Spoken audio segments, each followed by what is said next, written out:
Ce serait quand même cool d'arriver à ce stade où on a développé tellement de revenus passifs que l'on peut faire absolument ce qu'on veut, quand on veut, avec qui on veut, sans plus jamais avoir besoin d'échanger son temps contre de l'argent. Mais comment en arriver là? Avec Xavier, on a testé pas mal de méthodes pour obtenir des revenus passifs, on distingue les mythes et la réalité, mais d'abord on se pose une question existentielle. Avoir des revenus passifs, est-ce vraiment si souhaitable que ça? Xavier, vu que tu as un peu plus de recul que moi sur l'univers de la finance, est-ce que c'est un truc nouveau, la réflexion sur les revenus passifs, ou est-ce que c'est quelque chose que tu as vu apparaître, ou alors est-ce que ça a toujours été un objectif des investisseurs d'avoir un revenu passif? Comment tu te positionnes par rapport à l'histoire de ce concept? Écoute, c'est une bonne question. J'ai l'impression de l'avoir vu apparaître. Mhm. Parce que l'impression que j'ai, c'est qu'avant, on appelait ça rentier déjà, et rentier, c'était quelque chose d'inaccessible pour la plupart des Mhm. gens, parce que rentier, c'était investi en général dans des choses quasi sans risque. Et qui dit quasi sans risque dit très faible taux, et donc pour en vivre, il faut un énorme patrimoine. Mhm. Donc, enfin, je sais pas, moi, quand j'étais jeune, euh, c'était, oui, tu sais, tu te disais pas à 30 ans, bah, dans 5 ans, je veux avoir des revenus passifs, en Mhm. fait. Et je sais, ouais, non, mais je l'ai clairement vu apparaître. En fait, plus j'y réfléchis, j'ai clairement vu ça apparaître. Et je pense aussi que moi, je suis d'une génération avant toi, où quand tu sortais des études, bah, tu te disais pas, je vais m'arrêter dans 10 ans pour prendre ma retraite. C'était Mhm. pas, c'est pas que c'était une mauvaise chose, c'est que ça se pensait même pas, en fait. Et Mhm. je pense que ce qui a amené beaucoup de choses, c'est le fait de pouvoir travailler à distance, de pouvoir créer une boîte en une semaine. Enfin, tout s'est simplifié. Tu Mhm. peux avoir des magasins à distance. Tout est beaucoup plus simple, je pense. Toi, c'est quelle vision que tu as des revenus passifs? C'est quelque chose de nouveau pour toi? Alors ouais, on va revenir un peu à la vision que j'en ai, mais avant ça, tu sais, en termes de pourquoi c'est apparu, il y a des choses que Mhm. je connecte un petit peu avec ce qu'on a vu dans le livre qui s'appelle la France sous nos yeux, un peu le sentiment qu'on va de plus en plus vers une société du divertissement Mhm, c'est et, vrai. et que effectivement, il y a de plus en plus de gens, j'ai l'impression, qui rêvent de ne pas travailler pour avoir une vie de loisir. Il y a de plus en plus de gens qui peut-être n'arrivent pas à s'insérer dans le monde du travail parce qu'il y a aussi une réflexion sur les bullshit jobs et sur le fait qu'il y Mhm. a de moins en moins de modèles, de types de travail qui font rêver. Et c'est assez intéressant parce que je mets aussi ça en parallèle avec les réflexions qu'il y a sur le salaire à vie, donc qui est plutôt pour le coup une réflexion de gauche, et je dirais que le revenu passif, c'est la version libérale et financée par le privé de ça. Donc à savoir arriver à un stade où on peut avoir une vie où on est entièrement focalisé sur le sens, peut-être sur des choses, un rapport plus vrai avec les autres, parce que on est dégagé de cette contrainte de devoir se soumettre à la loi du marché. Et c'est assez intéressant effectivement que le concept ait émergé. Je le mettrais en lien avec ce terreau philosophique. Donc un Mhm. désintérêt avec les types de métiers traditionnels, une société du plaisir, de la jouissance et du loisir. Et je pense une autre chose qui a aidé à la popularité des revenus passifs, et on va discuter pas mal de ça aujourd'hui, Mhm. c'est justement ce mythe autour de ça. Parce qu'il y a beaucoup de gens qui ont vu des youtubeurs exploser Mhm. à faire des vidéos dans leur chambre, et exploser dans le sens pas gagner 1000 euros, 2000, 3000, 5000 euros par mois, ni même 10 000 euros, mais des gens qui sont devenus multimillionnaires avec une apparente facilité, en Ouais. fait. Apparente, hein, je dis bien. Et, euh, et ça, c'est vrai pour tout. Le dropshipping, par exemple, le fait d'avoir un site internet qui vend des produits qui donne l'impression de marcher tout seul, parce que derrière, c'est géré plus ou moins par Shopify, Amazon, tout ce que tu veux. Ça aussi, en fait, il y a beaucoup de choses qui donnent une apparence Ouais. de totale passivité. Et je pense aussi qu'il y a une jeune génération qui a découvert des produits, ben, les ETF, même l'immobilier, etc., qui s'est dit, mais c'est incroyable, euh, je peux gagner de l'argent hors mon salaire, on va dire. Et toujours dans ce même type un peu de mythe, c'est qu'il y a des gens qui se disent, bah, si c'est pas mon salaire, c'est passif. Je Mhm. sais pas comment dire, tu vois. Ouais, Et tu as absolument.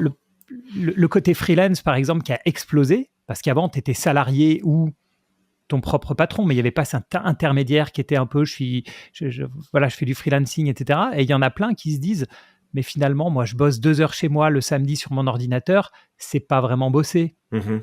Tu vois ce que je veux dire? Je fais des graphiques sur mon truc et ça me fait gagner 500 euros de plus par mois, mais c'est pas du boulot. Donc, c'est un revenu passif. En fait, Absolument. ça, c'est pas un revenu passif, c'est un deuxième job, Ouais. un petit job, mais un deuxième job. Donc, oui, il y a plein de choses qui ont émergé en même temps, en fait, sur ce côté revenu passif. Ah bah, je reviens sur ce que tu disais, tu sais, sur le fait qu'avant, rentier, en plus, rentier, ça devait pas être quelque chose qui était forcément cool. C'était pas quelque chose qui était attirant, et c'était peut-être aussi quelque chose qui avait l'air inaccessible. Et donc effectivement, avec le monde des réseaux sociaux, t'as raison. Il y a un style de vie qui est mis en avant, qui est effectivement, bah, je passe mon temps à être à côté de piscine, j'ai de l'argent qui rentre sans travailler. Il y a des gens pour qui ça marche, il y a des gens pour lesquels ça marche effectivement. Il y a certaines personnes qui doivent travailler très peu et qui ont beaucoup de revenus, mais en tout cas, le modèle est vu qu'il y a une telle proximité avec les réseaux sociaux, il y a beaucoup de gens qui pensent que c'est accessible facilement, et c'est pour ça que je trouvais ça intéressant qu'on appelle cette émission les mythes et réalités autour des revenus passifs, parce qu'effectivement, il y a pas mal de choses qui sont présentées comme des revenus passifs. On peut avoir une vie misérable en courant après une série de sources de revenus qui en fait demandent beaucoup d'efforts, ou alors ça demande des compétences techniques assez pointues. Donc on va y venir. Il y a un point qu'on a oublié et qui est très important, c'est peut-être même le point central, c'est que c'est devenu un job de faire rêver les gens avec ce revenu passif. Ouais, absolument. Et moi, le premier, quand j'ai quitté le salariat, on va dire, pour me lancer dans d'autres choses, parmi les choses qui m'ont motivé, il y a eu des vidéos de ces gens-là, parce qu'il y en a des plus ou moins sérieux. 80% ne sont pas sérieux, 20% le sont un petit peu plus, même si les 100% essaient de vous faire rêver, etc. Mais notamment sur la partie immobilière, je suivais pas mal de gens qui m'ont motivé d'ailleurs à faire ce que je fais aujourd'hui, donc principalement de la location saisonnière, en mentant sur la partie passive, enfin, ou en mentant par omission, on va dire, sur la partie passive, mais c'est devenu un job. Et c'est des chaînes qui marchent bien, il y en a des centaines en français qui vont de la création de contenu à l'immobilier, bourse, etc. Et leur job, c'est de te faire, principalement acheter des formations, il faut être honnête, et ils vivent de ça. Donc on est quand même abreuvé de contenu qu'il n'y avait pas avant. Il n'y avait personne qui gagnait de l'argent il y a 20 ans en t'expliquant comment avoir des revenus passifs. Ouais. Donc c'est quelque chose effectivement qui est nouveau, qui est ancré dans des évolutions qui sont technologiques avec les réseaux sociaux, dans des évolutions qui sont anthropologiques, philosophiques, avec une espèce de désintérêt pour le mode de vie classique, et également lié avec des nouveaux outils financiers comme les ETF, parce que l'explosion des ETF, c'est quelque chose qui rend assez concret le fait d'investir avec pas trop de risques et surtout sans prendre le temps de choisir. Je voudrais qu'on réfléchisse au pourquoi. Moi, pour te dire, là, quand j'ai commencé à être conscient de cette réalité des revenus passifs, j'y suis allé via des vidéos sur les investisseurs dans les dividendes. Et moi, effectivement, c'est quelque chose qui, au premier abord, me fait rêver. Tu vois, je vois ça, je me dis mais c'est génial, on a du revenu qui arrive. Toutes les phrases qu'on entend habituellement, hein, c'est tu fais de l'argent pendant que tu dors, c'est de l'argent pour lequel tu n'as pas eu à travailler, etc. Et donc effectivement, il y a quelque chose qui fait rêver. Mais si tu me dis, regarde, Victor, aujourd'hui je te donne 1 milliard, je sais même pas si j'en voudrais. Parce qu'en fait, moi, ce qui me plaît, c'est la quête. C'est ça que j'aime. C'est le fait de travailler en faisant des choses que j'aime et faire rentrer de l'argent et immobiliser une partie de l'argent pour qu'elle travaille avec moi. Mais c'est le système que je trouve agréable et c'est toute la quête qu'il y a autour. Et en plus, ces revenus passifs, ben moi, je travaille avec parce que je fais des vidéos dessus, parce que c'est quelque chose qui me passionne et je passe beaucoup de temps à regarder des gens qui travaillent là-dessus. Donc, si l'objectif, c'est tu arrêtes de travailler, moi ça me plaît pas. C'est pour ça que je trouve ça intéressant de réfléchir au pourquoi est-ce qu'on poursuit les revenus passifs. Et moi tu me dirais aujourd'hui t'arrêtes de travailler Victor, je te donne 1 milliard, ça me plairait pas, tu sais, j'aurais l'impression que ma vie est finie. Donc toi, je sais pas, d'ailleurs c'est dans une quête de chercher du revenu passif, mais pourquoi est-ce que tu aimerais avoir des revenus passifs? J'ai été dans une quête de chercher des revenus passifs. Clairement, hein, ça a été mon but dans la fin quand je bossais dans la banque. Mon but c'était d'avoir les revenus les plus passifs possibles. Mais en fait, là où on est d'accord, c'est que le but, c'est pas de s'arrêter de... Alors, travailler, c'est pas le bon terme, mais c'est pas d'arrêter de produire quelque chose. Moi, pas du tout. Mais l'avantage d'avoir des revenus passifs, c'est que tu peux découpler la recherche de profit de la production.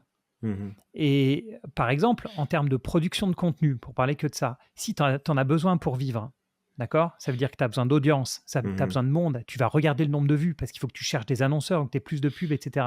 À partir du moment où tu as ton milliard, d'accord, tu peux te dire, c'est pas grave si je touche un peu moins de monde, mais je peux me focaliser sur la qualité. Mhm. Et pour moi, l'intérêt de revenus passifs, bon, au départ, c'est de moins souffrir, que ce soit moins pénible la vie au quotidien, il faut être clair. Mais même au-delà de ça, c'est ce côté-là où tu peux découpler. Si tu veux faire plus de sport, si tu veux rencontrer plus de gens, si tu veux passer du temps à écrire un livre qui sera peut-être peu lu, ou alors qui va te prendre trop de temps pour être rentable, par exemple, c'est pas grave, tu le fais quand même. Et tu vas peut-être passer 5 ans pour un livre, alors que si tu avais un besoin financier, tu vas passer qu'un an à écrire ce livre. Tu vois, donc le côté découplé, je produis de la valeur et j'ai des revenus qui me permettent de vivre, c'est ça que je trouve intéressant. Donc je le prends, le milliard, je te le dis tout de suite. Ok. Est-ce que tu es familier, je pense qu'on a le droit de le dire dans un podcast, est-ce que tu es familier avec le concept de fuck you money? Ah oui, complètement. Et non seulement je suis familier avec ça, c'est que moi, j'ai démarré mon premier job en tant que trader. Et en tant que trader, c'est un concept que tu as tout de suite quand tu rentres dans une salle des marchés. Pourquoi? Parce que tu n'as que des jeunes loups dont le but est de gagner le plus d'argent possible. On sait très bien, tout le monde sait très bien que c'est épuisant, que tu ne seras pas tout le temps gagnant, etc. Et donc, même il y a 20 ans, si tu veux, on parlait de ça, on parlait de fuck you money entre nous en disant c'est quoi ton niveau? Et en fait, il y a une chose que j'ai vue, et ça, je pense que c'est vrai chez beaucoup de monde, mais notamment ceux qui ont des très bons boulots, c'est qu'en fait, la définition, si tu veux, c'est que c'est toujours plus que ce que tu as. Et donc, il y a des gens qui vont te dire, mais moi, à 2 millions d'euros, j'arrête tout, par exemple. Et donc, ils vont avoir un premier bonus, un deuxième bonus, troisième bonus. Au final, ils auront touché ces 2 millions d'euros. Mais finalement, il y a eu beaucoup d'impôts. Finalement, j'ai de gros frais. Et puis, oui, j'ai un bel appartement dans le centre de Paris, mais il fait 80 mètres carrés. J'en aimerais un qui fait 120 parce que maintenant j'ai des enfants, etc., etc. Et les gens avec qui je discutais de ça il y a 20 ans, j'en connais, ils sont toujours dans des hedge funds à Londres et on avait des discussions où on se disait mais tu te rends compte, moi je partirais dans le sud, moi je ferais ci, moi je ferais ça, et ils sont toujours là-bas. Et je pense que, alors peut-être, ils sont sûrement super bien, mais déjà, ils ne sont pas dans leur pays d'origine. Et je sais ce que c'est, même si Londres, c'est une super ville, etc., ou New York, c'est des super villes. Je pense que tu ne te sens pas chez toi non plus. Et oui, donc je suis à l'aise avec ce concept de somme d'argent qui te permet d'arrêter ce que tu fais. Mais dans les cadres d'entreprises qui gagnent bien leur vie, je te dis, c'est toujours le niveau d'après. Et moi, à un moment, je me suis dit, ce niveau-là, je me le fixe et je pars. Il y a pas de... Et pour ça, il y a une chose simple qu'il faut faire, c'est qu'il faut réduire ses dépenses.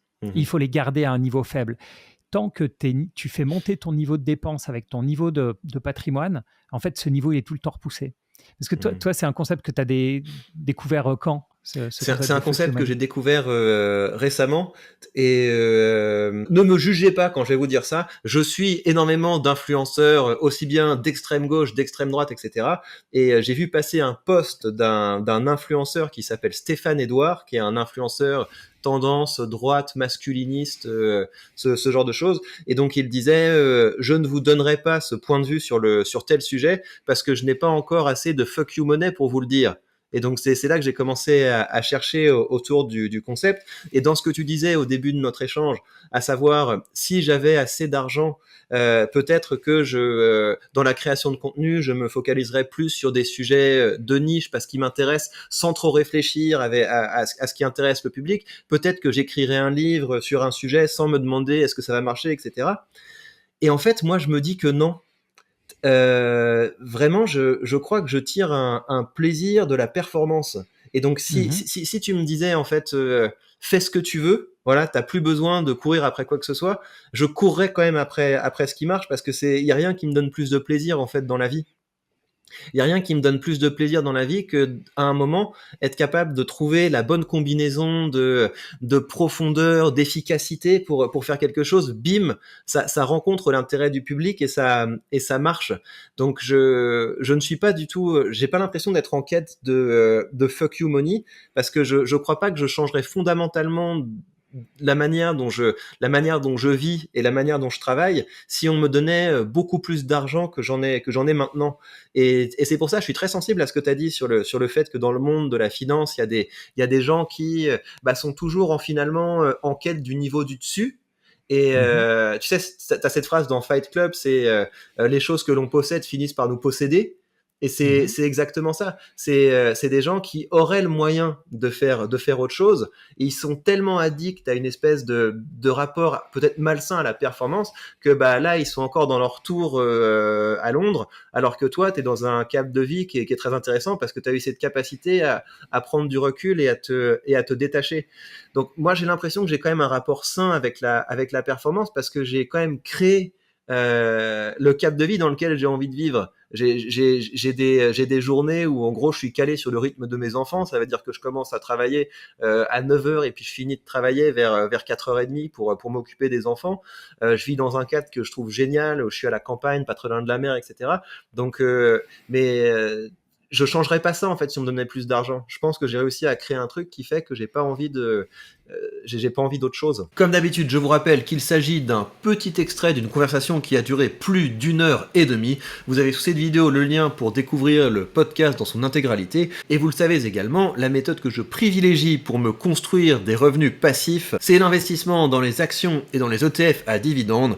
Vous voyez, ça commence à tomber, voilà, le mois de janvier, c'est sympathique. Vous avez des dividendes qui tombent depuis mon courtier de Giro, vous avez des dividendes qui tombent depuis mon courtier Bucks, et un jour, mon courtier Bucks dépassera mon courtier de Giro. Quoi qu'il en soit, à ce stade, en janvier, j'ai récolté 141,93 € en dividendes, dividendes que je réinvestis pour pouvoir augmenter l'effet boule de neige. Et à l'heure où tout le monde parle de réforme des retraites, sachez que la manière la plus sûre, la plus stable et la moins coûteuse pour la collectivité de pouvoir vous préparer une belle retraite, c'est de commencer à investir. Et si l'État avait la bonne idée d'arrêter de nous taxer, de nous surtaxer, ça permettrait à tous les Français de devenir plus riches. Quoi qu'il en soit, si vous voulez commencer à investir, vous savez que vous avez sous cette vidéo le lien vers le conseil que j'utilise, et en suivant ce lien, vous bénéficiez des actions gratuites dès que vous créditez votre compte. Mais oui, prenez bien soin de vous et à très vite.